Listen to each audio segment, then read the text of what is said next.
Hello, everybody. Welcome to the Open Mic Comedy Podcast. I'm your host, Mark. This is your first time here. Welcome. If you're a returning listener, welcome back. This podcast is here for everybody on the open mic comedy circuit, whether you're a comedian, an MC, a promoter, or a tutor. Even comedy fans who really do enjoy watching the stars of the future in those dingy pub basements we seem to inhabit.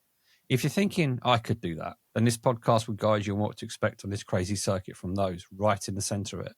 Today's guest, if you've ever seen him, is pretty unforgettable. You may know him as Dick Speed, or as the court gesture, huzzah. So please welcome to the stage, it's Moss. Huzzah! Huzzah! Hello, hello. That was the first act I ever saw you do, the huzzah. Oh, brilliant. Yeah, I've not done it in a little while, but I loved, just shouting at the audience and eventually they pick up on that and start shouting it back at me, which I love doing. It was definitely a standout act on the night. Yeah, well, because it's just so good. Like just silliness, isn't it? And the willingness of like a crowd to just want to engage. Yeah. Especially at probably that night, which might have been like a G&B or something. Yes. When the crowd is always kind of like a little bit raring to go. It's great to get that kind of immediate feedback and like, yeah, people want to shout things. Because it's strange, isn't it? When you've seen like straight comedy act after straight comedy act after straight comedy act, and then all of a sudden you turned up dressed as a jester and then shouting at everybody with a sword, and you're just like, what's going on? Got this. My senses have just become overloaded. Yeah, no, I agree, honestly. Yeah, your brain kind of all the one's kind of sets kind of meld into one, I think, sometimes, especially when you're doing kind of the early stages open mic, right? When it's like the jokes aren't maybe as tight or the kind of people are getting very familiar with how they deliver their own sets. And then it's like, bosh, okay, wake up. What's going on? I got a jester hat on. There's a dragon. Oh, okay. Where am I now? But yeah, I love doing all that stuff. So how did it all start for you then in comedy? What started? Well, I think I'd probably say like as far back as like 2017-ish. Okay. During my kind of like uni days, me and a few of my friends decided to like make a little sketch group called like the Wild Bunch, and we dressed up as fruits, and did like sketch comedy as like a pineapple and a pear. Oh no, it's pineapple, peach, and an apple. And we like created our own little kind of separate show while on this uni course. So that was kind of my first venture into more like, I guess, this comedy that we see now, like sketch, stand-up, alternative. Yeah. And then, like from there, I guess people just was like, give it a go. Like, you're really funny. And I kind of dragged it out for ages. And then obviously COVID happened. So I kind of used COVID. I knew that I always wanted to do kind of like wacky, absurd stuff, very visual stuff. So I was like, I don't really want to do Zoom comedy. No, because I know that it'd be quite hard to kind of convey just kind of this within this kind of little box, how to kind of do it. So yeah, I kind of used COVID as an opportunity to like join Facebook groups, do my research, kind of like, so like, you know, for a solid year during COVID, I was just having like all these messages and Facebook posts being like, looking for this act here, looking for this act, 10 minutes, 5 minutes, bosh. So, it was just getting familiar with that. And then my first ever like stand-up gig was kind of about nearly 3 years ago now. You know, when you kind of go on Facebook and you get those little questionnaires when you want to join a group, and it's like, what sort of comedy do you do? Yeah. Or want to know if you're friendly and don't want to, you know, do anything like this. I think it was joining like a TNT Facebook group, and I just put in like, oh, you know, I've not really done stand up, but like I have a background in like clowning and character work. And then Sama, who kind of runs TNT, reached out to me and was like, oh, it'd be really interesting to like have you on the night. Cause like I was very scared. I was like, oh, it was always the case of like, I'll do it eventually. I'll start soon. I'll do it soon. I swear. And then, Sama reached out to me just for like, you know, for a 5, because I'd never done it before. And I was like, oh, well, you know, now I can't really say no. It's not on me. Someone else has reached out to me, which is quite nice. So I can't back out of this now. So that was my first ever gig, was the TNT. Great. Which is good fun. Very nervous. Had a lot of support from my friend, which is very lovely. And now we know that, you know, support can differ from night to night, and Yes. which is lovely, but also, you know, sometimes you're doing those wonderful lonely gigs where it's a room of comedians and you're just like shooting and going for it and trying your best, and you're getting stone faces, which is like all part of the experience. But yeah, I loved it. What was your like first kind of like gig you did? My first gig outside, I did a course, and outside of the showcase, that my first gig was at the showcase, which this was the thing that either helped me or hindered me was that I performed at Peckham Levels as part of the showcase with 12 other people. Everybody had a really good time. The room was 100+ people. It was full. Everyone did really well. Everyone came off buzzing, and everyone thought they were the king. I was going to say, did that kind of set like an expectation for you within comedy? And you was like, okay, every night is going to be 100-seater, packed out. Mark Cox, the king. Welcome to the stage. Oh, fun. And then my second gig was I died on my arse, possibly the worst I've ever died before. I had this great thing where, I've done that set once, I'll never do it again. I'll do it, write a whole new one. And the first time it goes out to Cavendish Arms, you're meted with people just looking at you going, right, okay. even the MC that introduced me got my name wrong. And I was first out of the hat, and everything was against me that night. So it was just like, yeah. That's the reality I probably needed quite quickly. And then it was, I've got another 7 gigs booked in. Let's see how they go. And if they go okay, then I've got not so much a future, but I could enjoy doing them. Yeah, for sure. It's all about and if they go bad, you're out. yeah. I think after that point, you're like, okay, I've done the kind of like 100-seater venue, and then like, okay, here's like, I'm in the mud, I'm in the grime, the trenches of the comedy scene. Let go. But yeah, that's that thing that like I think I did as well, similar to what you were saying of like, oh yeah, well, you know, like why would people want to see me do the same stuff over and over again? Like, it's a weird thing that I think a lot of new people think, right? It's like, oh, okay, new five. They just kind of just like, go on in, we'll build to my Edinburgh show already. Yeah. But I think, they quickly learn that it's all about like tweaking and refining, right? I've probably got 10 5-minute sets, and none of them are in any way, shape, or form properly could be performed. It's bizarre, but it's that learning curve I think that people get on the circuit. Is as soon as you start seeing people doing the same set over and over again, you go, okay, I know this person's set, but then there's also part of it where you go, that bit was new, and it's the new little one-liners and 10 seconds of new bits that you go, I haven't heard them say that before. Yeah, it's always very nice, isn't it, to like talk to people afterward, talk to all your like friends on the scene that you kind of that you know, and you're like, I obviously, you know, this bit went down really well, it's a great bit, loved it, but like, I really like kind of the new direction you took after it, or like you can see the progression, which is like really lovely. And I feel like at the kind of open mic level, everyone's just a bunch of like mates coming up on their own, right? It's not very like, it's not overly kind of competitive between anyone. Everyone's being super kind, super lovely, super kind of like, loved your set, great work, solid work. And it's like, there's definitely like a good sense of like camaraderie in the open mic scene, I think. So you've made me relive probably one of my worst moments on stage just then. Thank you. So I'm going to throw the ball back at you. Yes, of course. Please do. We'll start with your worst moments on stage. My worst moments. Okay, well, there's one that I kind of always tell people. I'll always be like, when I'm like discussing gigs with people, I'll always be like, whatever you do, don't go to this gig. It's awful. I won't name it by name, whatever. Name and shame. It was just a gig in a kind of basement somewhere.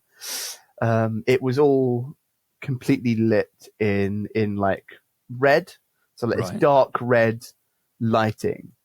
And at the time, I think I was like dressing up as fruits as part of my act. I was like a peach, and a lot of my jokes were like, "I'm a peach. I'm a peach man. Look at me." Obviously, if it's lit in dark red, and I go, what fruit am I? People can't actually see what fruit I am. So the set kind of completely falls flat on its face, really, and people don't really understand people already don't understand what's going on with a lot of my material, let alone being kind of doused in this kind of dark red light where they can barely see what's going on. And I'm like trying to throw apples at them and trying to throw stuff at them and make jokes at the same time. It was not a recipe for kind of anything I wanted. And I had this like gut feeling in my body kind of before going on stage. I was like, I should leave. I should just like sneak out the back. I've disappeared. I'm not going to come back here again. Yeah. I think I went on stage, did my like 5 or more 4.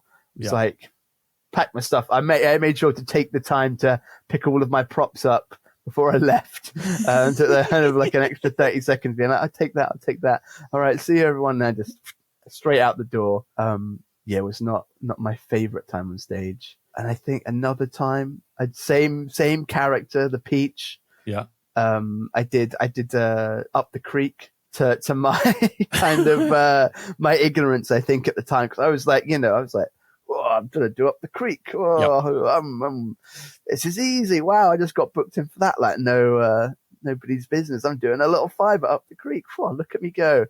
Didn't realize it was a gong show, obviously. Kind of got there at the time. It's like, okay, like didn't know this was. I'll be fine though. I'll be all right. Like bit different, bit weird. I'll be all good. And then obviously, kind of runs on stage as this Peach man. And one of the bits I do is that I say, do you want to see a Peach man do a headstand? And then I build it, and they just go, oh, I can't do a headstand. And they started booing me. They're like, boo, you lied. And then I got gonged off about kind of maybe like 3 minutes in. There were a few people on my side, perhaps, maybe out of pity, kind of like, no, see what he can do, see what he's got. And I did have a few people coming up to me afterwards being like, oh, actually, that's the sort of stuff I kind of enjoy. Yeah. But obviously, I'm not at the, like it. I think that was like, I think looking back, knowing what Up the Creek is and what gong shows are, kind of my one of my biggest kind of flops of like, we're going to do this big old venue. I've only been doing comedy for about 4 months now, but I'm going to do Up the Creek. Look at me go. Yeah. And was not kind of... I did Up the Creek on my 7th ever gig. How was that? It actually went really well. Nice. I didn't get through. I got to like 4 minutes, 40 seconds ish, or 4.5 minutes, something like that. And then I'm thinking, I'll be fine next time. Yep. And then 2 minutes. You find out, you get 2 minutes. See you later. Bye. Yeah. It was literally lights went flash, your 2 minutes, and then card. It was like, yep. Thanks for coming. See you later. Yeah. But it is actually quite nice because I had a similar experience to you, is that people coming up to you after going, I was really enjoying that. I thought those with the cards were really harsh. And it's actually, I find it bizarrely satisfying if you get gonged off and then the crowd boo, because they're booing the card holders and saying, what the hell are you doing? Yeah. Give this person a chance. They were going for it and they were enjoying it, and they were all enjoying the set. And it's like, you three have just ruined it for everyone. You're the evil ones in the room, not the guy on stage. You're like, yeah, that's cool. Yeah, it's very gratifying, isn't it? I think. And especially in a room that size when they have no kind of like inkling or no kind of like pressure to come up to you. I feel like, a lot of gigs, we do very intimate gigs sometimes where you see, you're very kind of interactive with a few, like a handful of crowd members. We feel like there's always that kind of like little bit of like awkwardness where you're looking at each other in the corridors and bars and toilets. You're like, I was the comedian, and they're like, oh, very good job. Whereas like in a room like that, there's no, they could just be like, well, I'm just a face in a crowd of people. I'm just going home. But the fact they made that kind of effort really kind of says something. It's very like kind of nice as a comedian to hear. Yeah, definitely. Really like I completely, it is that. There's the validation from strangers in a bizarre kind of, which is what you kind of are trying to get on stage. But when that validation of a stranger is more intimate, that's kind of like okay, that's pretty cool. Thank you for just coming up and picking me up off the ground and making me feel better. And it's it's nice when you see the two human sides. You've got the human side of the people just go, get rid of him, rubbish. And you got ones going, no, this person's actually all right. Yeah. Well, that's the thing, right? It's like the crowd itself is a kind of separate entity from the kind of individual. I think the crowd is like its own beast. Yeah. You kind of like blame the crowd, blame this, but then it's all made up of like little kind of individual people doing their own thing. I think, yeah, especially gong shows, they're quite like, you know, get a rap for having a very particular kind of crowd, bit rowdy, bit this, bit that. But I think it's like, you know, knowing your crowd and playing to the different strengths and weaknesses in the crowd, I guess, as well. Yeah, very much so. So on a positive note, or a more positive note, what's the best moments on stage? I had lots of fun time doing I guess it's kind of comedy, doing a bingo competition. Oh, okay. So I did a competition called Dabber's Next Top Bingo Caller. I think it's a good avenue for a lot of alternative comedians. I know Yogi Bell did it. He's been on. Richard Wolford, the prop guy, he's done it. So yeah, I'd done it as like Dick Speed, and it's that, I guess, comedy entertainment kind of business where they basically give you 20 minutes and they go, cool, here's how the bingo machine works. We're going to play a game of bingo. Here's how our bingo system functions. Yeah. And then you just kind of like use that 20-minute slot to play bingo, come up with funny calls, but also like entertain the crowd. You know, and I think that's been some of the most fun I've had on stage. I got to the finals in that, which is great. And the finals, the atmosphere was like electric because you've got all these like little bits of media and press, like from like little bingo magazines and other little like places, and like, you know, because you're like one of the 4 finalists. You're treated. So there's a certain atmosphere where you're like, oh, I feel a bit special here, feel a bit exciting. And yeah, it really allowed me to kind of stretch my legs and be a bit like even more wacky and push the limits out on like how I can incorporate video and sound into the set as well. And yeah, it was like great fun, a unique experience, which I think, you know, I'd love to do again. Yeah. It'd be great to do more bingo calling. Got to do it as Dick Speed, which I think was like a perfect fit for the show. But yeah, it's just so like bizarre doing a kind of cool bingo comedy mix. Very, very strange. You're going to have to explain Dick Speed for those that don't know. Of course. So Dick Speed is one of my characters I play. I think I play a lot of different characters on the scene, but he's this kind of washed up 80s game show host who now owns like a toddler's gun range in like the north of London. He says he's from the north, but he's actually from the north of London. And it's just kind of my vessel to play a lot of silly games, like wacky games, and give away shitty prizes. And it's very much inspired by one big inspiration is like Shooting Stars, Vic and Bob, like and a little bit of like Dick and Dom, that kind of like Saturday morning cartoon gunge and disgusting games and bit like slightly gross out humor, kind of all meshed into one kind of like northern man who's like a little bit cheeky, you know, but is not like crass. He's making like a few, like obviously his name is like Dick Speed, so it's a little bit saucy anyway, but like never in a way where it's kind of like vulgar or so like gross. It's just very like silly. I think that's if you want to describe me in a word, silly. But that's what Dick Speed is as a character, and it kind of fits perfectly into that bingo setting. So you just get to like, okay, cool, like you've both won bingo, right? We're gonna have a game to settle who is the bingo winner. Right, I'm gonna put these frog masks on you, and then you're gonna go around running around the bingo hall, trying to collect flies, which are little like paper stands I put out everywhere. You gotta like go knock them down with your kind of like party blower tongue thing. And brilliant. But yeah, that's Dick Speed in like a nutshell, I think. See, there's a lot of thought that's gone into that. So how when it comes to, I've always been intrigued by character comedies. How I did a workshop once where somebody was talking about it's not just creating a character, it's creating their background and where they're from and who they are and what they do, and bits that may not be ever said in the set, but it reflects on how that person acts. So it might be like you've got a man that's doing this as like a game show host, but he's actually divorced and he never sees his kids, kind of thing. But you never tell him that he's divorced. But he acts in that kind of way. Yeah. Is that something you've done with the characters as such as go into detail? I think like sometimes I really do, sometimes I don't. I think I have this thing where sometimes I'll base characters off little premises I have. And then sometimes the characters will come from like elsewhere. And I think I need to find that kind of in between where I'm like actually making this more fleshed out character. I think because some of my characters are far less kind of, I guess, human than like others. So like Dick Speed, that is a kind of, that's like a living, breathing kind of man that kind of exists within this world. Whereas like one of the characters I've been doing more recently, the Sleep King, is more of just a vessel for me to like tell people bedtime stories as part of my set and have people come and sit on my lap as I read them stories. So yeah, maybe I need to kind of add that more storytelling aspect and background to a character like that because it helped me gain more comedy in set.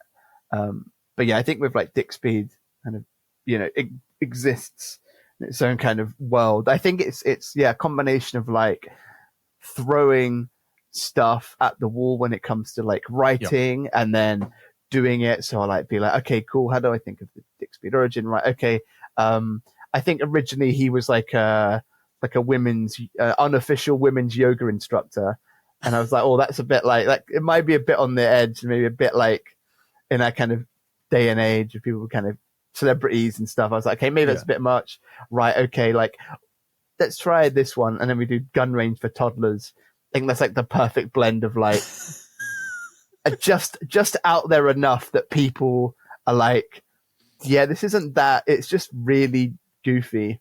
Yeah. And then obviously that becomes part of the kind of story. And it's like slowly building up all those like bricks bit by bit because it helps drive the material a bit as well. Because then if you're like, okay, cool, gun range for toddlers, right? Of course, like he's got this toy gun that he kind of like threatens people with during the show, like because he's a bit on edge and a bit shaky. He's like, please laugh or I'll pop you with this toy gun.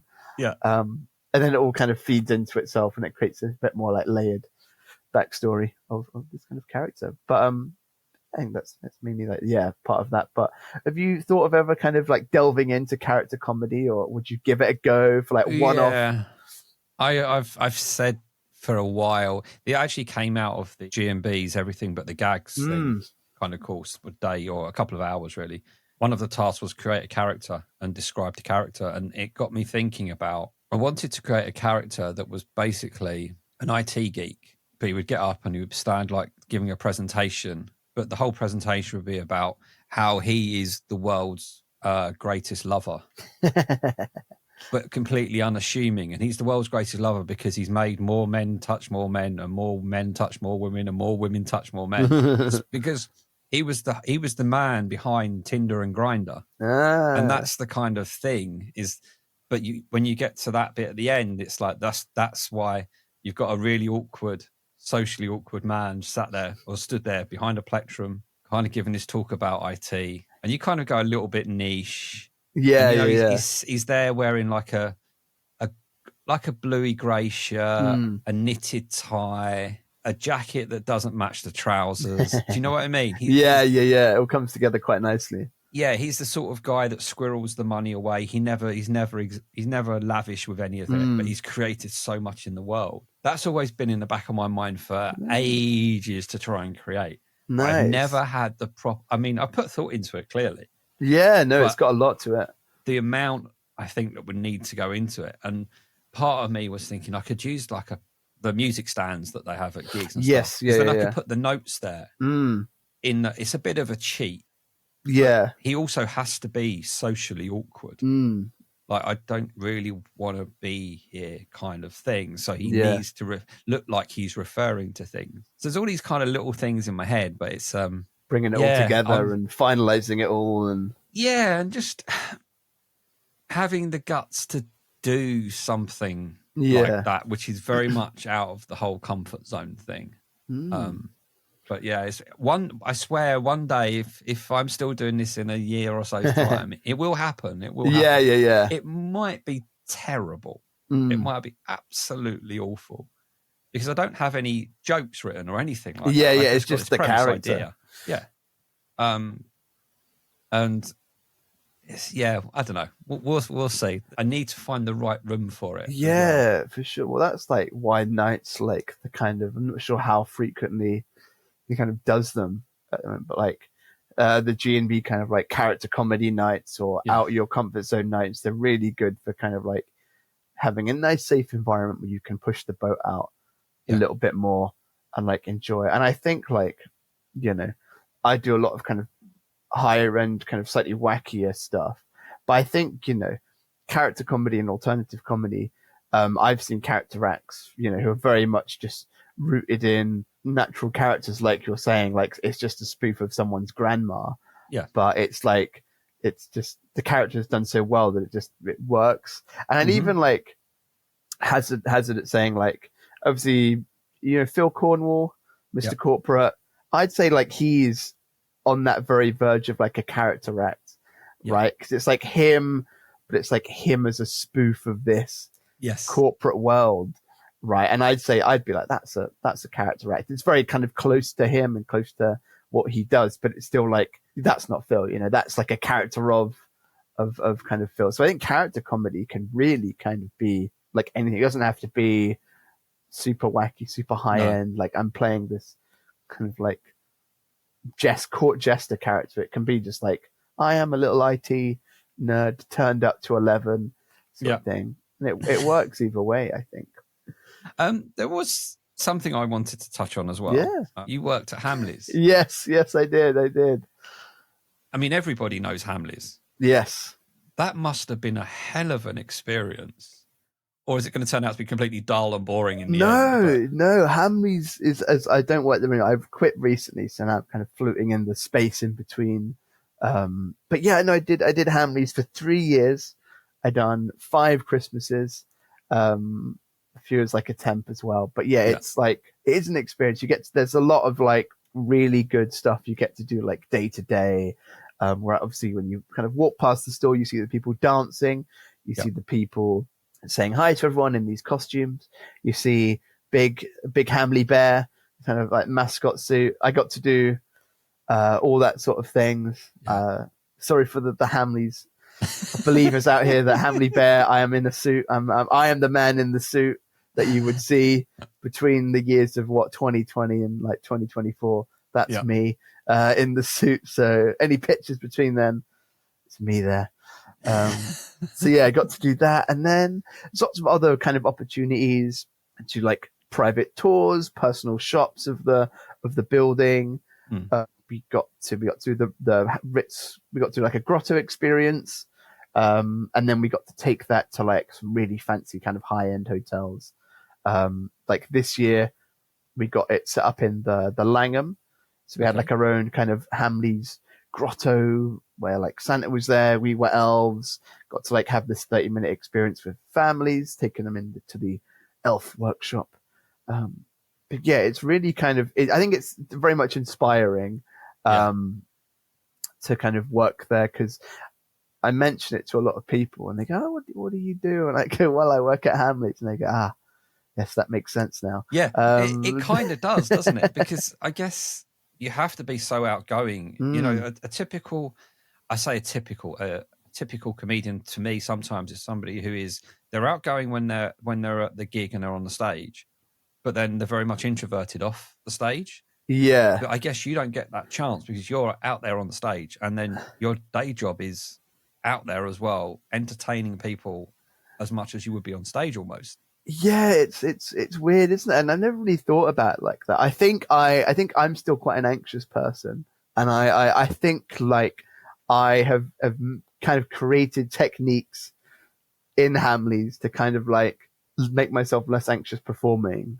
Like we do a lot of dancing. We dance on our own as well. I'm not, you know, I wouldn't say I have a dance background. I'm not a dancer, but I think one of the things I do is I like to smile a lot, because like if people walk past and I have a sour face because I'm not necessarily enjoying it that day, but I'm still like dancing, you know, that's when I think they can kind of take the mick out of me and be like, oh, well, look at this poor sod made to dance outside Hamleys in the freezing cold. But I think if I kind of have that smiling expression, there's nothing for them to kind of like get out. It's like, well, why am I going to make fun of this guy who's actually just, he's at the front, he's dancing, he's having a great time, like regardless of what he's doing. So I kind of invent little techniques to make myself feel less kind of anxious, or give the public less reason to kind of like, because I know it's a silly job, I know it's quite stupid, and we've all walked past Hamleys and been like, oh, look at these, made to dress in like a pirate outfit at 11 o'clock in the morning, like, oh, it's a bit much. But it's, yeah, you say it's silly and stuff, but the innocence of children to actually laugh and have fun and think something stupid and know you've created that feeling for them, I think that must be quite satisfying. Oh yeah, no, it's one of the best parts of the job. So we get to do shows, we get to do, like, every weekend we'll do like a puppet show, and it's just like a super kind of simple puppet show. Like, it's nothing too expressive, it's very like interactive, and like the performance is really kind of driven by how much you want to give to it, so like bare bones. And yeah, getting like kids are the it's like a saying where it's like kids are the best critics, right? Because they don't hide it, they'll just if they don't like it, stone faced, like absolutely not a care in the world. There's no social filter that is going to be like, no, they just bomb, no. Or, and again, if they love it, you get that immediate feedback of like, they're screaming, they're cheering, they're laughing, they're having a great time, which I think is great. And I love working with like children. I think they're like fantastic. And you get so much, I think, back as well, because they're so like imaginative, and they're not necessarily, they've still got a lot of that kind of, and especially we do a lot of kind of like stuff on imagination. We just play, we don't necessarily have props. It's just like finding they have so much wonder, and you're like, I've never thought of that, but this little kind of like 7-year-old is got so much like magical joy and wonder. Yeah, it's been very like inspiring, very helpful to kind of, that feeds well into my comedy, specifically what I do. Yeah, I think it's just very like, silly, and like playing games is what I like to do with the crowd. You're playing with toys all day long. Yeah, exactly. I'm sure exactly. It's hard work, but in essence, just like the eyes from the outside looking like. Yeah, no, for sure. It's. I mean, when I've used to go there, like when I have my kids and kind of walk around, and there's some guy doing magic, and immediately my brain's just like, right, just show me everything. Just show me everything. I don't just. Yeah, kids, be quiet. I'm watching this. Yeah, no, you definitely engaged in it so quickly. No, it definitely like sucks you in, right? Like, especially magic. Like, those guys that do all the cool tricks, right? How's it done? How's it done? Tell me now. I need to know. Yeah. Look at that toy. That's amazing. Whoa, I need to get that toy. Oh, what's going on? It sucks you in. Yeah, it's a magical little place. Yeah, it definitely looks like it. So back onto like the actual open mic circuit itself. Yeah. I guess the question I like to ask is what would you like to see change on it? I'd like to see change on it. I like to see, like, obviously more kind of alternative support. There's loads of lovely, wonderful alternative nights out there, which I love doing, and I think they're all fantastic in their own way. I think like some nights do, some of like the bigger nights, for example, like the comedy clubs, I think like have their own kind of like, not necessarily grudges, but I think they're very much kind of like set in their ways. They know what they like, they know what their crowd likes. Yeah. And I think it's hard for them to kind of deviate from that kind of like, we know that on a Saturday night, people are going to come up, they're going to want to see stand-up comedy, going to want to see Bish Bash Bosh. Yeah. It's a kind of a set formula, right? We get one female, we get one maybe queer comedian, the rest are kind of like dudes. And that's kind of like a set formula, right? And I know there was like a big article about that kind of, something recently of like, these bigger comedy clubs not necessarily booking the right amount of acts that they should have. And I think like, I think they should just give, alternative comedy has come such a long way, I think, recently, or just like in the last 5 years. People really like weird shit and like alternative nutcase, random, wacky things. And I think it's like worth giving a go on some of those like bigger nights and letting them, having the balls to just be like, like, why not give these people a go? I think it's tricky because especially with like my act, I don't like using I don't often use a microphone. Yep. And then it kind of like, there's different things they have to facilitate where it's like, cool, if I'm not going to use a microphone, I can't project to it. I can try my best. Yep. I'll be shouting my set from my lungs, but I can't project to a room of like of the size of like, you know, Vox or like the Big Belly comedy clubs or Up the Creek. Yeah. So it's like, okay, maybe do I get my own wireless microphone, and then have to kind of do that whole crossing over and things. So, you know, I think that would be what I would like to see, more alternative comedians kind of like advertised and have like bigger spots on some of these, because we're you know, I know many fantastic acts I could name you and be like, yep, you could send them off to the Comedy Store and they would do like a fantastic job. Because obviously I think a lot of progression comes from the gong shows, right? Like you kind of do the gong shows, the companies, these kind of Comedy Store, they see you, they want to, okay, cool, you've succeeded, cool, great. King Gong, done. You've done it 3 times. You've got three times. We want to book you then for a 5. Whereas I think, with an alternative act, it's hard to do gong shows, right? I know some have done it and some have got through and got like a decent amount of success from it. Mm-hmm. But like those are kind of the top end, right? There's quite a famous, the King Gong of Vigo Venn doing it, right? Yes. And it's like, well, you can't really go, well, Vigo Venn beat the gong. Well, he's like a world class clown. Yeah. So of course he's kind of come ready and prepared and knows exactly what he's doing. Yeah. So yeah, it's like, I don't know if that means doing alternative gong show. I think that would be a bit too, I think that'd be a bit too much. I've kind of like pondered on the idea of doing that within my own little like kind of community. It's like, but then again, it's like, I want to support these alternative acts. I don't want anyone to get gonged off, right? And the beauty of the alternative act is I think it works better the longer you do it, right? You don't know where it's going to go. Yeah. Whereas I think, you know, cool. Stand up, you know, you're in safe hands. Someone is going to speak to you for, you know, if you're watching a show, 50 minutes. Whereas I think like an alternative comedian, a 5 is very different from a 10. The 10 is very different from a 20. They have so much more room to play. I need, you know, like, I even need like 10 minutes to set this whole thing up first or even get into it, you know, and it's hard because there's not really many jokes in between setting it up. And I said, cool. And then once it pays off, great. Yeah, it needs to like get there first. It needs time to breathe. It's hard to do like a 5-minute alternative set, I think. So that'd be something I'd like to see. More opportunities given, like from the bigger clubs, especially to like the alternative comedians. It'd be like really nice to see. I actually think like character acts and alternative acts work better on a stage than they do in the pub basement kind of scenario. Because you need to do that thing where you can command a bigger room and you're kind of elevated, rather than I think if you're just kind of on the same level, same floor as everyone else. I don't know, it can be a little bit weird. But on a bigger stage, I think that brings the best out of people as well. Especially character acts, they really need that space and areas to move around in and interact with more and more people. But yeah, about the staging, it's like exactly nailed it on the head there. It's like, I have a lot of visual gags, right? So it's like, I want people to be able to see them. I don't want people kind of like, we're gonna kind of trying to reach that, especially on bigger comedy clubs. It's like hard to kind of see everything. And I think it feels a lot easier to come up with those longer bits, because you think of in terms of like, instead of thinking it as a cool, I need 50 minutes of stand up, you're thinking it more as like, cool, I have a show here. Here's my character.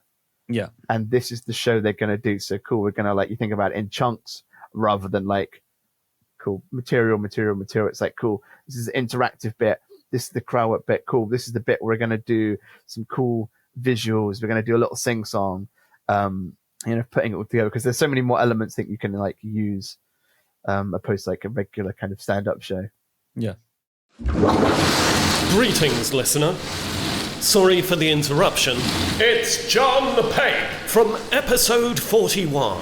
If, like me, you're loving this episode, in the hot tub with 9 merchant sailors, listen to your higher self, consider giving it a 5-star rating, and follow the pod on whatever app you're using. It's the right thing to do, right, lads? and Mark will be forever grateful. Now, our helicopter has arrived, so I must beg your leave. But please, enjoy the rest of this absolute humdinger of an episode. What was the first joke you came up with, whether it was a verbal or visual? I think the first joke I came up with was the wood impressions joke that I used to do. Okay. When I first started, I did this joke where I'd be like, I'll just do, I'm very good at impressions. I do a pretty good impression of kind of like different types of wood. And then I'd like go up and stand on stage and I'd like tense up and just be as still as possible and like really kind of eke it out. Yeah. And wait for the laughter and then stop. And I'd get the crowd to like ask. And then I'd literally just do the same thing again. I'd be like, okay, cool. That was Oak. Cool. Here's my next one. Like tense up again. I'd be like, cool, anyone? And then they'd be like, oh, it's this one. I go, got you. It's not actually balsa wood. No, that you think it's balsa wood, but it's not. And then for the final bit, I'd do the same again, like tense up. And I'd be like, sorry guys, I messed that one up. Just like super dumb and silly. But it was like that was like the first kind of like, I guess, big chunk of like, that's my first big bit that I came up with.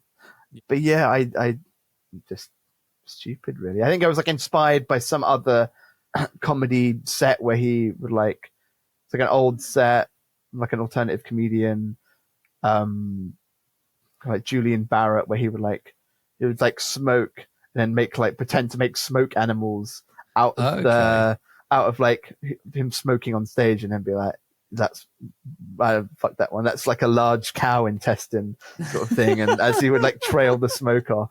So it came from like that.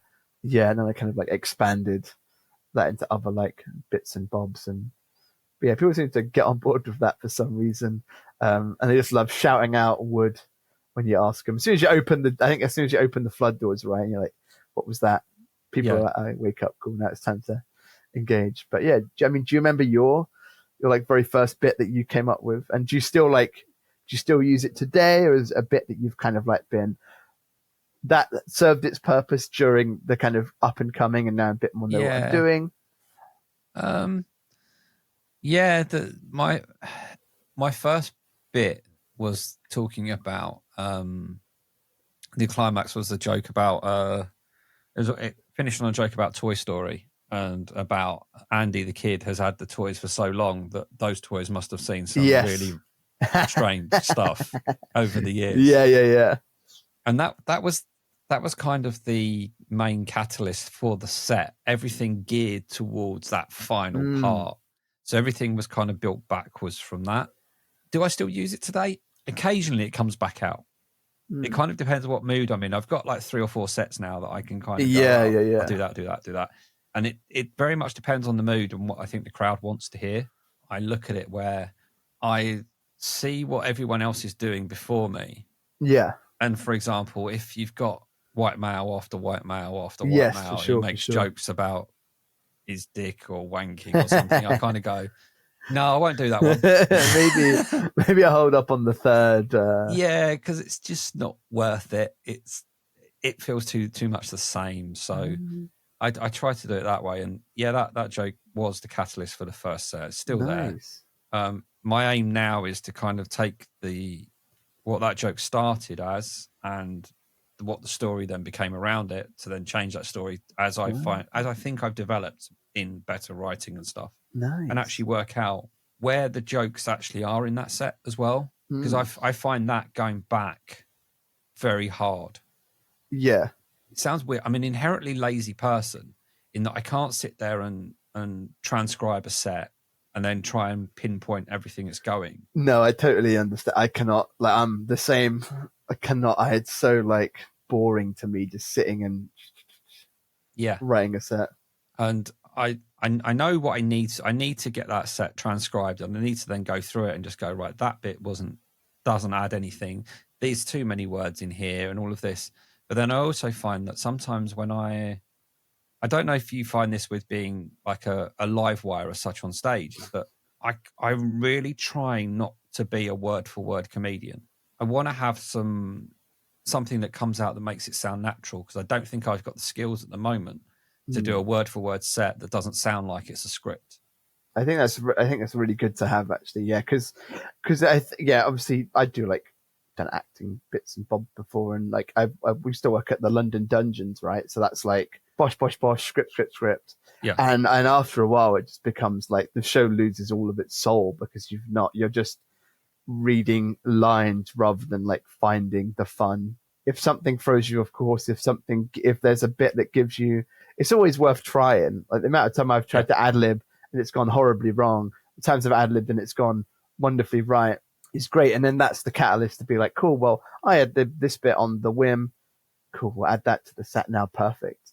Yeah. Because I think it closes you off, right? If you're like, I know my set, I know my type 5, I'm just going to rattle it off quickly and get a drink and then, sit and not do anything else. I think it becomes like a bit dull and you lose the fun in like delivering it. I feel like me do a lot of sets, and I think can kind of find myself losing the fun almost when I've done a set for so long. You're like, okay, I need to find new ways to find the fun and really enjoy doing the set again, because it's like now I'm just doing it for the sake of doing it. Yes. Competition coming up, I'll do this, do the competition, I'll rattle off this. And it's like, my set's all about having fun and being silly and not necessarily having to rattle off a thing. But something that you touched on, which I was kind of interested about, the way you kind of like to alter your sets, right? It's like, how often do you find yourself kind of, say you're like kind of fourth on the lineup or in the second half, and you say, okay, cool. How often do you find yourself being like, okay, we're going to switch the set around. What am I going to put in, or what am I going to do differently for the crowd? So it's very much a play it by ear kind of thing. I can't. There's certain sets where I play on the fact that I'm technically Jewish but not really Jewish and stuff like that. And if sometimes it plays on the fact that if there's been a couple of Jewish people have been on before me, I go, oh, welcome to another one. Yeah. And what I've been trying to do recently is bring in something new at the start of my set that's trying to reference something that's happened during the day or on the night, or anything that somebody else has said. One of my gigs last week, I explained to you, is I had an accident on the way to the gig. Yes. I fell down a curb, twisted my ankle and smashed my knee to the floor. I got to the gig and I stood up on stage, and the first thing I said was something along the lines of, if you see me wincing in pain, don't worry, it's not you. This is what's happened. And that kind of, everybody laughed. I was like, that's not supposed to be a joke. That was a disclaimer. Everybody laughed again. And you're like, okay, this is actually going quite well. And that was completely, I'm just going to reference the fact that they can see me hobbling onto the stage. Yeah, for sure. I am more mobile than this usually. There was somebody before me referenced a French guy called Mark as an ex-partner of them. And as I've got through my bit, I've got, right, I'm going to do that part of my set. Mark, spelt the French way. Sorry, Barbara, I haven't seen you for years. Or whatever, something like that. Yeah. And it just brings the fun and brings everybody in. Yeah. I'm starting to learn how to do that. Yeah, I think that's a brilliant kind of skill, because it's the shared experiences, right? If like everyone, it's that like, it's not necessarily like because it's super, super funny, but it's also that it's funny because it's that shared experience between a small group of people of like, I get that in joke, I saw that little set, I saw that set that person did. I get the in joke now. And it's that sense of like, oh, we're laughing because we're all part of this little small experience. Now, it's great. But yeah, that's kind of interesting because like, I think I sometimes, but I think because I have lots of props, lots of costume, don't necessarily have that privilege. No. Or not necessarily privilege, but I have the option to be like, oh no, the crowd's a little bit like, shit, maybe I shouldn't bust out the court jester today. It's not a court jester space. It's like, no, I've got the hat in my bag. I've got the whoopee cushions in my bag. Like, there's I can't swap now. It's too late for me. I think those are the moments which are like great for me, because I think similar to like you said, where you kind of come up with the jokes on the fly. you're kind of, okay, the crowd isn't into it. The crowd might not be into it. So you just kind of like, fuck it. I'm going to do it. You're going to enjoy it. I'm going to go hard on this bit no matter what. And I'm going to make it work, whether you like it or not. And then that's like that kind of boiling pot of like, yeah, well, here we go. Let's do it. Let's give it a go. I think some of my best moments have come from like, the crowd's a bit dead today. Let's just go for it. And you get wonderfully surprised. I don't know if this would be true or not. I think it's easier for a character act to bring the crowd back up than a straight comic, because if you've had straight comic after straight comic and the crowd's just not feeling it, you've given them an immediate piece of relief from the same. Oh, here's another one. This time it's like, I'm going to blow your heads apart, and you're not going to know really why. Yeah, and sometimes it's not even laughing because the set is funny. It's laughing because of the absurdity of like, we're in a pub, North London. Okay, what's happening now? Because I've seen so many fantastic comedians when the night is a bit, and it's all dependent on their energy, really. I think, a good example, Louis McLean, we started together, love him. He's fantastic. He has a set way of kind of delivering his set, and his set, I would say, is quite kind of low energy, right? So like, I think if he comes on and the night is a bit kind of like a bit quiet, a bit dead, his jokes are fantastic. Like, he knows his jokes off by heart, and they hit the great spots. But I think because of that energy, quite low. Sometimes he's like, and you see him because he's so used to kind of like, I've seen him a few times where he doesn't go down well with the crowd. And you see him and he's like, he gets a bit panicky. He's like, I don't know what's going on, because he knows these jokes work, and he's like killed it at gong shows doing the BBC New Comedy Awards. And then to have like a little room of like 10 people just completely like shut him out is like so funny to see, because he's done such like big stages. But yeah, I think it's like energy. Yeah, it depends on that, like bringing what energy you're bringing to the room. Because if you've got a comic who's a bit new, a bit fumbly, has their notes on stage, there's nothing wrong with that. But like, as I'm watching that, like, okay, cool, here we go, and then like get a few more of those come up. Can definitely like, and crowd is obviously like a huge factor in how well you can do, and you can definitely bring the crowd up, or you can kill the crowd. The amount of MCs who'd be like, oh, I just killed the crowd now, good luck next guy. But so opposite to that as well, like I recently went on before someone who was doing quite like dark, kind of really edgy stuff, and the crowd absolutely kind of hated it. Like, it was like not good. And I was like, I had to follow that, and I felt like the crowd were really afraid of me. I was like, no, I promise we're just going to do like, it's just going to be silly. I'm not going to pick on anyone. Like, we're just going to make like a shared thing. It's going to be goofy. And then I found it really hard to get people up to engage it, because I think they were afraid that I was going to like get them or something. I was like, I'm not out here to get you. What's your favorite joke that you've got in the arsenal? I think my favorite joke is the pillow. I do a pillow fight on stage. I bring someone up. It's a whole like bit. I bring someone up. We have a little pillow fight, and it's all like very silly and playful. And then like halfway through this little kind of silly, playful pillow fight, I go, all right, well, I'll tell you what, I'll let you have a free hit on me. If I can have a free hit on you. Right. So obviously they know it's kind of like, okay, this guy's got something planned. We don't know what he's got planned. It's something stupid. So then one person will hit me. I've been got with a pillow. But like, oh yes, well, let me get my special pillow. Then then I bring out like a standard looking pillow, same as the rest of them. Then I turn it round, and it has a picture of a gun on it. And I just start shooting them with this gun pillow. That's my favorite joke I do. And it's become such like a bit of like perfect absurdity. I think I love doing it. It works. It works all the time. And it's such a good little reveal. It cracks me up when I do it. And people don't know how to take it and what to do. But yeah, they know something stupid is coming. Those are my favorite jokes, where like they know what's about to happen, but like it's so obviously kind of stated in front of them that it's like that's the joke is the setup. Yeah. The punchline isn't the punchline. I think the perfect example of doing this, another one of my favorite jokes, I may indulge myself, is the kind of court jester whoopee cushion joke, right? Of like, I've invited people up on stage, I've gotten to sit on whoopee cushions a few times, and then like I'll get someone to come up, slay a dragon, and then they say the dragon, I go, well, it must be awful tiresome being a hero, and then I pull out this whoopee cushion.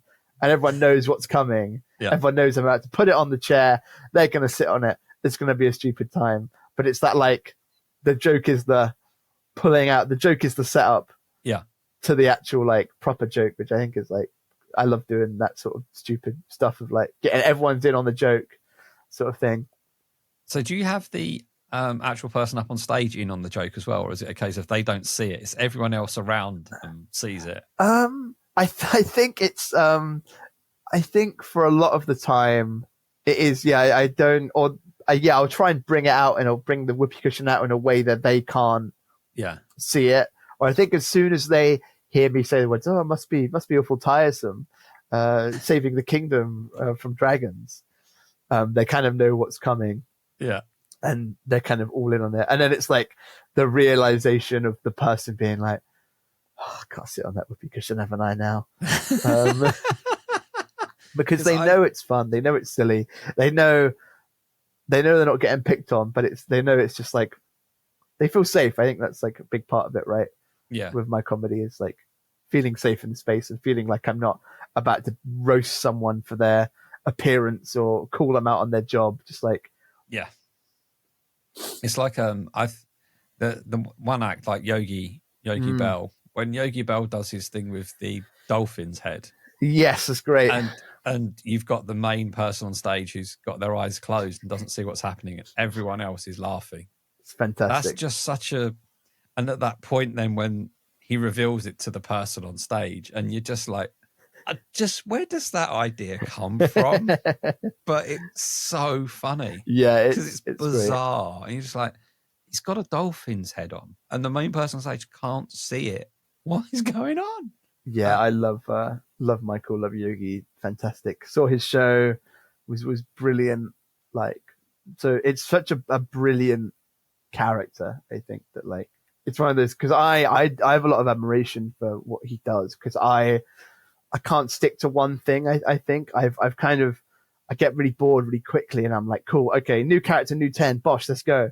Yeah. So I have like a bunch of little 10s, but they're all like different characters. I got a lot of people, oh, what are you doing tonight? Are you doing Dick Speed, doing the Jesse, doing this? And I'm like, oh, okay, got something new. Like, okay, cool, something new.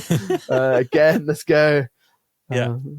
So what's your ambitions then for your featuring comedy? Yeah, I think like, you know, ideally, my kind of dream would be to host, like, bring back Shooting Stars. I'll host a new gen version of Shooting Stars. Yeah. Get all my mates on, get all my alternative wacky comedians on, and we'll just have like a riot.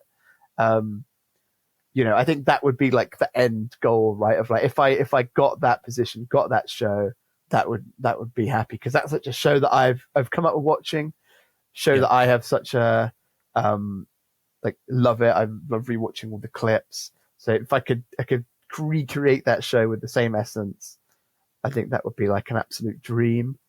Obviously that's like a very lofty ambition, but I think for now, like, I think I'm happy just creating more comedy, more shows. I'm doing Brighton Fringe. Yeah. So that is kind of like, I'm doing an hour show. That's like my set goal for the future. And I really just want to kind of like push that show and work on that show, make it like a fully fleshed out, like, I can take the show anywhere. Here's the tech, here's the music, here's the props. We're going here, we're going here, we're going here. Turn it into like this kind of interactive cult piece that has a big following. Because I don't really have like I don't know much about Edinburgh. I've been there a few times, but I know it's bloody expensive. And I don't necessarily have the funds. As of now, I know there's like different forms of support you can get, but I'd rather kind of spend a few years building up that show, making it a complete product. So, you know, you only get one debut at the Fringe, you know, and you want to make Yes. it, you want to make a big splash. So if I can guarantee that the show is the best it can possibly be when I go to Fringe, that would like, and I get a good run there, that would make me very, very like happy. I think that would be like that's a goal to a more kind of like obtainable goal. I think of like having a great run at Edinburgh Fringe with a show that I'm incredibly proud of. I think some people go with work in progresses, some people do like split bills, some people do like kind of bits and bobs. But I think, you know, having a full show where I can be like, yeah, I work my butt off. This show is the best I can offer. This show has gone through years of refinement, and it is like the best it can be, sort of thing. Yeah. So how have you found creating like an hour show then? I think it's Dick Speed. That's the kind of premise of the show. It's like a Dick Speed, I think. Yeah, because I did study theatre at university. I kind of have obviously got an understanding of how to kind of like structure a show, right? And I don't necessarily look at things in terms of like, cool, it's a full stand-up comedy show. I'm thinking like, cool, it's a show. There's going to be bits of everything. And even though you're not funny, you're going to be engaged, you're going to be enjoying it. So I think like the premise is the show is called Dick Speeds Death Jenga. And the premise is I'm going to have this like, so the premise is Dick Speed has made a pact with this kind of ancient eldritch god to return to the limelight. But in order to return to the limelight, they have to do this kind of ceremony called Death Jenga. And at the end of the show, someone will get sacrificed to this ancient god. But it's all about having this massive Jenga tower in the kind of center of the stage or just off center, get audience to pick blocks. And then each block, once they pick a block, it will relate to a game. Then the audience will play a game, whether it's like, you know, trying to guess whatever. I kind of have celebrities' faces on the cutouts, and they have to put their hand on the celebrity's mustache and guess what they've been eating. Yeah, lots of different and wacky games in kind of homage to Shooting Stars, Dick and Dom. And then I think my structure is kind of, we'll play this game and then we'll have like 4 set games that we'll play. And then in between those games, that'll be where we'll have room to kind of give Dick Speed a bit more like character, flesh out his backstory.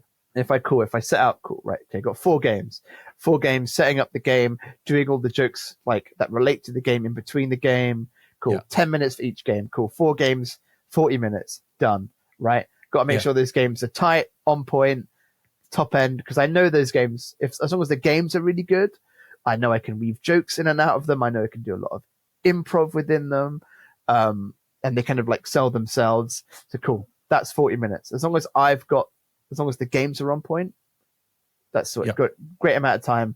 The rest is obviously the trickier part, where it's like, now I've got a billion different ideas which aren't games that I'm trying to weave into it, right? So cool, do I want to do a Dick Speed sing song? Do I want a Dick Speed contemporary dance? Do I want to do a Dick Speed merch sale video? Do I want to do homage to all his like old cast members from the 80s? Yeah. It's like figuring it all out. But I think that's like very important to have your set structure and sticking to that structure and knowing like how to fill time within that structure. I think I'm not very good at kind of like doing a kind of continuous stretch of material and being like, cool, here's just a joke to joke to joke to joke to joke. I'm like, cool, here's my chunks. I know my chunks. I know my bits. Bosh, bosh, bosh. There we go. Okay. That sounds like a lot of fun. So with the show then, have you, are you going to be doing walk-on music? Because this is always the fun question. Is if you became super famous and you get called to do live at the Apollo or a Netflix special, and the producer sits down and says, what music do you want to walk onto the stage? Oh, that's a good question. I've not thought about the Dick Speed. I've thought about, so I've got a few ideas been cooking in my brain. Yeah. So I've been coming on to like kind of generic-y game show music that a friend found for me called Alan, where the character came from. Is this night with him called Comedy Tat. Been doing that, but I thought it would be really funny if I have the kind of old Mortal Kombat film music. Okay. But instead of saying the bit where they say Mortal Kombat, I'll just dub over it myself with Death Jenga. That's a really good idea. So I thought I'd have that, because then I can kind of avoid maybe some like copyright stuff that I have to sign for the fringe. If I have transformed a little bit, I think that'd be great. I'd be like, cause it's such a hype, getting ready for battle, like songs. That'd be for the show. But yeah, I think that'd be good. I think sometimes what I like to do, I'm going to do a lot of like top and bottom do a lot of like, here's your walk on music, cool. I like to just incorporate that into my set. So like if I'm doing this kind of like bedtime sleep character, and I was like, cool, I want to come on to Twinkle Twinkle Little Star, and then we're all going to start singing it together. So like immediately, like the walk on music isn't walk on music, it's part of the set, but it's also like it brings it all together. Maybe if you're doing this kind of like IT nerd character, it's all a bunch of like kind of robotic come on, doing the robot dance. Exactly, but like really badly, like really kind of awkwardly. Come on, like to Mr. Roboto or something. There's so much in there, really. As we're kind of winding down a little bit as well and having a little bit of fun, rather than the serious side of comedy. Mind you, is there a serious side? I don't know if there is. I like to set all the comedians a little challenge. Oh yes, I'm ready. This is a challenge that I've imaginatively called the Comedian's Challenge. It's for every comedian that comes on here to tell a joke from this joke book. Oh yes, called The Little Book of Shit Jokes by an author called Sid Finch. The comedians get to pick their joke, but only by page number at random. So what they're going to get, I have no idea. And I'm excited. The book title is very apt. So yes, I'm ready. I'm ready. We could be here for a while because we've had 50 odd episodes. So there's a lot of jokes that have gone. So we try not to have many comedians saying the same joke. So if you want to give me a number between 5 and 95. 94, I think. Ooh, I think you might be in luck. Yeah. Yes. You've got 2 jokes on the page. Would you like joke 1 or joke 2? Let's go. I'll go joke 1. Joke 1, top of the page. Joke 1. Right. The joke I want you to tell on stage is, my doctor told me I was losing my hearing. I think I'm fine though. I mean, I haven't heard anything since. Great. Okay, that's done. It's in. I don't know how that would be incorporated into your kind of thing. Yeah. Well, I think I'm working on like a newer character again. As I said, I get bored very easily, which is more focused in kind of like a stand-up character. So I think, and it's like it's just a character that does bad stand-up, but I think it's done very awkwardly, where it's like, you laugh at him rather than things. So I think that joke would be perfect. If I never get to do that character, I'll just ham fist it into one of my other sets. I don't care. It's wacky enough, my stuff, so I don't think people would mind if I go, it's now as a little joke. But yeah, I'm excited. There's been a lot of good efforts from that joke book, and it's just interesting to see how people do incorporate it and whether they do and stuff like that. And I've seen, I haven't said this one for a while, but if you go onto the Instagram wall for Open Mic Comedy Pod, and look at the reels, sometime in 2024, I can't remember roughly when, maybe middle of the year, you'll find one from Matt Lowe's. Mm-hmm. And then Matt Lowe's actually does the joke at the start, does the rest of his set, and then does a callback to that shit joke. Brilliant. That's and good. It is a absolute work of art. That's it was brilliant. One of those where he sent me the clip and I was watching it going, that's taken my expectations for what this little stupid idea was. Yeah. People taking it on their own like journey. Yeah.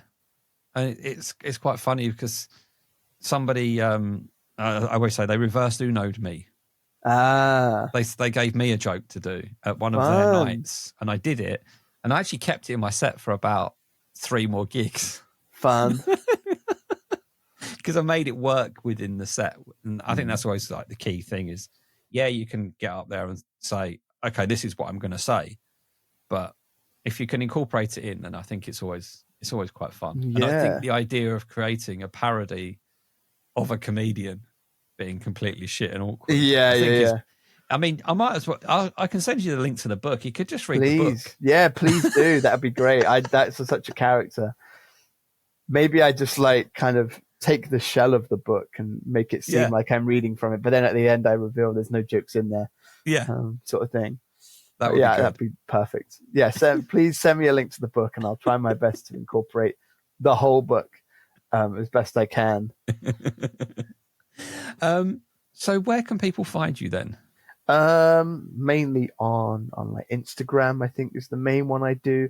Yeah. I've kind of dipped my toes a little bit in the TikToks, but not to the point where you should kind of got a few sets on there, a few bits and bobs. But yeah, Instagram is @moss_JW. Okay. But that's where I kind of post all my stuff, all my bits, mainly for the kind of up and coming show. If you want to see the show I run, like every 3 months, it's at Unskippable Comedy, which is in like the bottom of a gaming bar. It's very like, I don't advertise it loads, but it's a bit of a cult vibe to it. It's basically every 3 months, I get about 15 of my mates. We were just in the bottom of a bar, and I run like an alternative comedy night for them.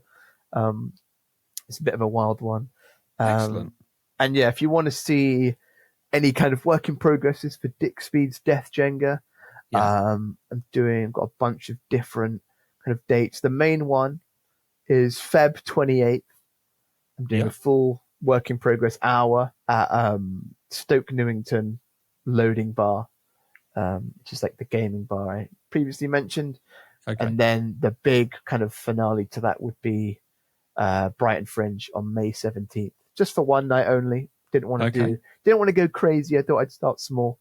But yeah, May 17th, Saturday, 8:00 at the Three Butchers. Maybe, I don't know my own show. But yeah, those are the kind of big places you can like find and follow me if you've enjoyed what I've been talking about, I suppose, all this kind of weird stuff. Okay, I'll get all of those details put in the description of the podcast so people can easily find you. Nice.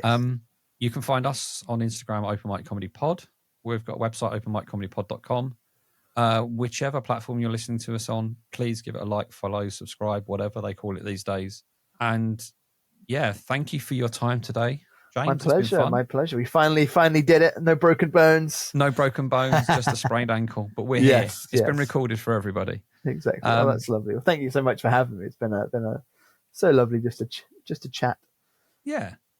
And for everybody else, I will speak to you all very, very soon.